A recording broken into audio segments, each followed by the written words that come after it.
After seeing Retribution causing all sorts of chaos in the WWE, I got inspired, and yesterday, I stopped caring, and it was a disaster. I did all sorts of shenanigans. I was not playing around. Honestly, no one could have stopped me. And by the end of the day, I went on a full rampage. Sue me. See if I care. It's not my fault, it's the world's fault.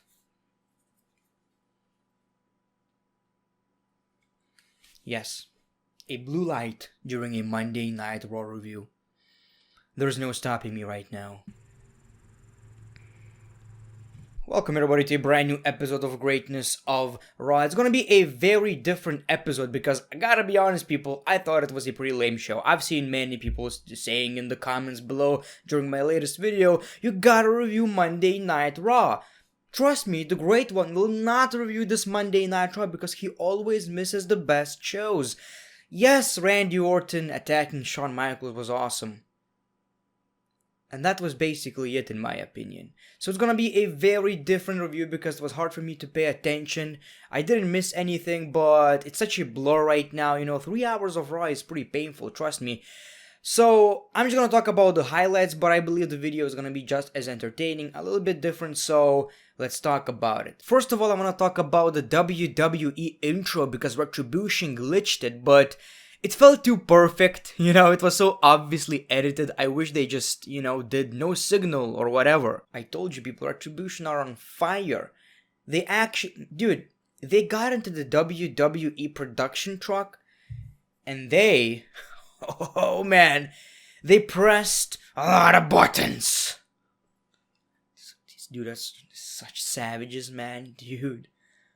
Wow. Raw Underground is still a failure. Honestly, it's a bit better because we got actual wrestler versus wrestler, you know, known wrestlers like Dolph Ziggler versus Eric, in which Ziggler won, and we also got Shayna Baszler, Nia Jax. I mean, it's something, but still, I still think it's a failure. Maybe it's just me, but I'm still trying to understand what's the point of this segment, this show, whatever it is. It's a bunch of random brawls in a garage with music, and they don't even have dancers anymore. Rey Mysterio is back, and obviously he feels guilty for not being there for Dominic when he got attacked by Seth Rollins and Buddy Murphy, and we actually got some revenge. They beaten the living crap out of Murphy and Seth Rollins with kendo sticks, so that was a pretty decent segment. My dude lost an eye for absolutely nothing. I mean, the match sucked, it's not even memorable, but now they have to pretend like Rey Mysterio doesn't have an eye. For no reason whatsoever. Damn, that sucks. I think he resigned with the WWE, so yeah, that was pretty worthless. Yes, people, we got some video footage, and now it's confirmed Zelina Vega actually poisoned Montez Ford. I'm so uninterested in this rivalry, I actually forgot that he's poisoned. When Samoa Joe said we got footage, I thought we're gonna get footage of Zelina Vega and Angel Garza kissing. That's how much I don't care. That's how much I'm disconnected from Monday Night Raw. Like, SmackDown was a great show. Raw, on the other hand, not really. Although Randy Orton is the most entertaining thing about the WWE right now. They can't show us Drew McIntyre and Randy Orton for 3 hours. Apollo Crews got accused of being the leader of Retribution. Yeah, that's not true. Yeah, that's... No. He's not the leader of Retribution, MVP. I can tell you that for sure. Although, I'm wondering, maybe an actual wrestler in the WWE right now, currently wrestling, is the leader. I mean, that sounds like a big, good push. On the other hand, that would be a big disappointment because we kinda want someone new. At least someone from NXT. But it needs to be CM Punk. It's not gonna be CM Punk. Will it be CM Punk? It's not gonna be CM Punk. Ali basically got buried already. I mean, we got a random 6-man tag team match in which he got eliminated, I'm pretty sure, first. And that's it. Goodbye, Ali. That's your push. Dude, I'm all sorts of effed up, you know? I'm just a rebel. Dude, come on. Come on.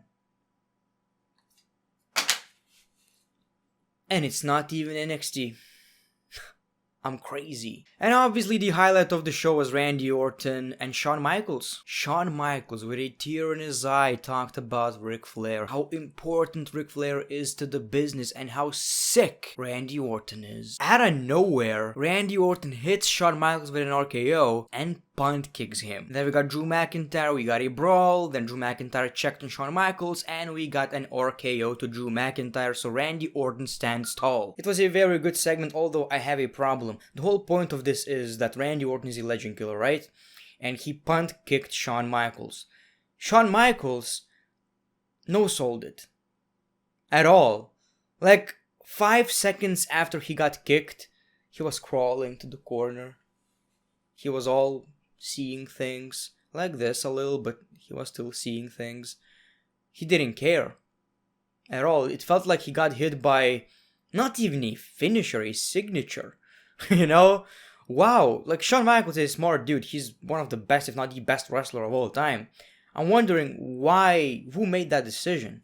Did he forget that he's supposed to sell the shit out of that?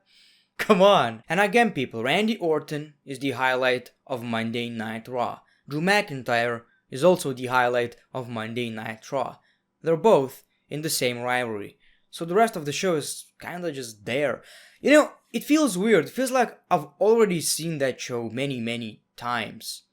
It's like watching the same thing over and over again, and having no audience makes it even more repetitive. It's not good television, let's be honest. SmackDown was decent.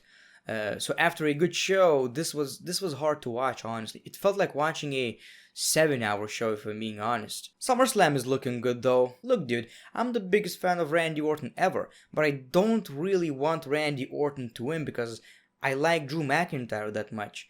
I mean, he's such a likable dude. He posts pictures of cats on Instagram and Twitter. I don't want this guy to lose. Actually, my wife told me this is actually probably the most stressful wrestling match she saw. I mean, she started watching in 2018-19. I get it, but I kinda agree anyway. Like, I believe most of us don't want Drew McIntyre to lose. And the biggest reason is he never really got that moment with the fans. He never made an entrance with the championship with an audience. Ever. So it almost feels like just a dream. He's not actually reliving it to its full potential. And that kind of sucks. I feel sorry for the guy. He's way too likable. And that was actually the last Monday Night Raw in the WWE Performance Center. And you won't be missed. At all. It seems like WWE spent a lot of money in the new arena. All the LED lights. And it's gonna be... You know, I don't have high expectations. But currently, I'm interested in anything new at this point. So, I'm gonna give WWE a chance before shitting on it. You know, I don't feel like it's fair for us to criticize WWE at this moment. I mean, they're trying, and they're trying because the ratings are going down every single week. And many people will say, well, it's creative, you know, honestly, most of the rivalries suck, and I agree, but I believe not having an audience really adds to it as well, because it feels sad watching it. It's really not the same. So this review was a bit different. Hopefully you still enjoyed. Let's just say goodbye to the WWE Performance Center, and hopefully it's gonna be exciting. At least we're getting pyro. Yay, we're like little children. Pyro in the WWE. We're watching pyro on television. We're weird. Wrestling fans are weird. Thank you for watching.